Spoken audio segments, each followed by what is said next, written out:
Hi, it's Leslie, Married at First Sight, Emily and Brennan. And it's decision day.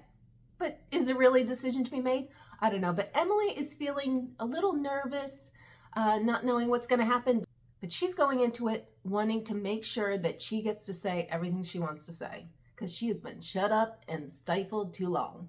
And the experts, they know what they're in for here. I mean, no delusions here, as Pastor Cal says. But somewhere along the line, it fizzled. They've sort of spiraled out of control with it. Yeah. Yep, that would be right, Pastor Cal, and this is what I refer to as the death spiral. And I know this may not be a popular opinion, but I feel like they were all gunning for Brennan. You know, I'm not a fan of his, but I tell you, Emily sits there all sweet and is basically telling him everything he did wrong, and then the experts chimed in. Brennan insists he did everything. He never gave up, did all the things. Of course, they weren't having that. You ran in, I think, the hardest way you've ever ran before. I did not. I was with you You every checked the step. boxes. That's not. Brennan, do you see that you're being defensive in this moment? Yeah, do you see the attack? No, I don't see an attack. And this, I guess, is the big point Emily wants to make. There have just been times where you have tried to silence me, tried to take control of the controllables for you, for us, for me. And that is through telling me to delete diary cams and me feeling at times that I couldn't fully stick up for myself. Oh, snap, Emily. Calling it out. But in Brennan's defense, I mean, is it just me? But he just didn't like her. He thought she was pretty. And then he got to know her and he just wasn't attracted to her. I mean, that's life. That happens. He hasn't really, there's nothing he can control there. And say he shut down. Yeah, he shut down because he wasn't into her. But you know what? But I tell you, at the end of this, there is still one big question that is gone unanswered, and I will get to that.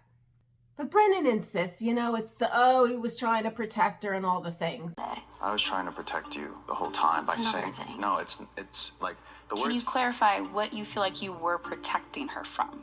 the harsh words that could have had a impact on her in a way that was detrimental. Because I cared a lot about her and I wanted to be very mindful of how the words I was using would affect her, and I wanted to be constructive in a way that she could still grow from it. But This is what he's hanging his hat on, that he was somehow, you know, doing the almighty right thing of, you know, protecting her. I see, and I'm being as respectful as possible. I see BS. I'm sorry, I do. Thank you. I'm going to be straight with you. I want to be straight with you. I see complete BS.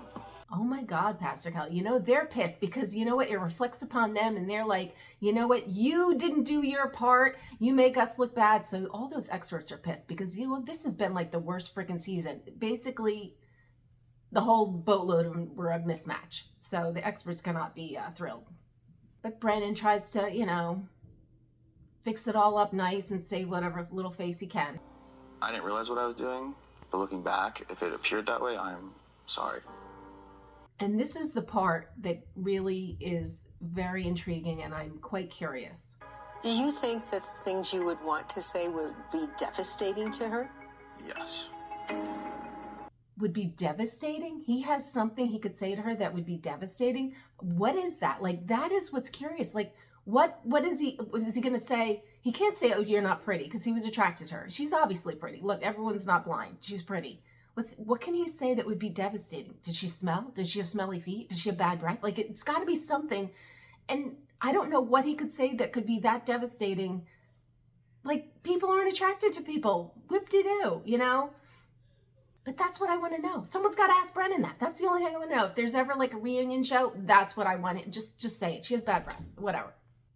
And Emily kind of backs up that this is like really horrible something with this. I mean, he also threatened me the other day and said he had enough to ruin my life on TV after this all came out. So, no, I don't believe that. To ruin her? Ruin what?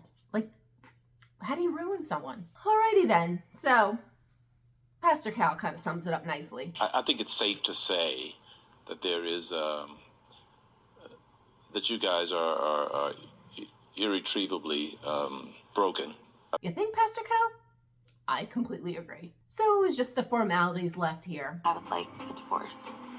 We just don't click from a physical or emotional perspective. So with that, I would like to get a divorce. Couldn't that just be all it is? That he wasn't attracted to her? Like, why does it have to be some deep-seated something?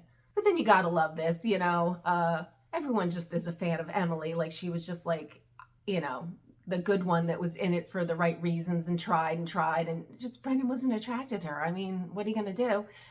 Brennan, they say they're divorce things, and Brennan exits left, and then all the experts just kind of swarmed Emily, picked her up, and just comforted her, and just was like, oh, it's him, not you. You gotta love that. So they were actually two that I thought could kind of remain friendly, because I thought there was some caring there and some genuine concern for each other, but no, they were a big old bust too. Nobody's gonna be friends after this mess. Anyway, I follow this nonsense every week, so if you want to follow along, please hit the subscribe button and the notifications, and I will see you next week. Bye.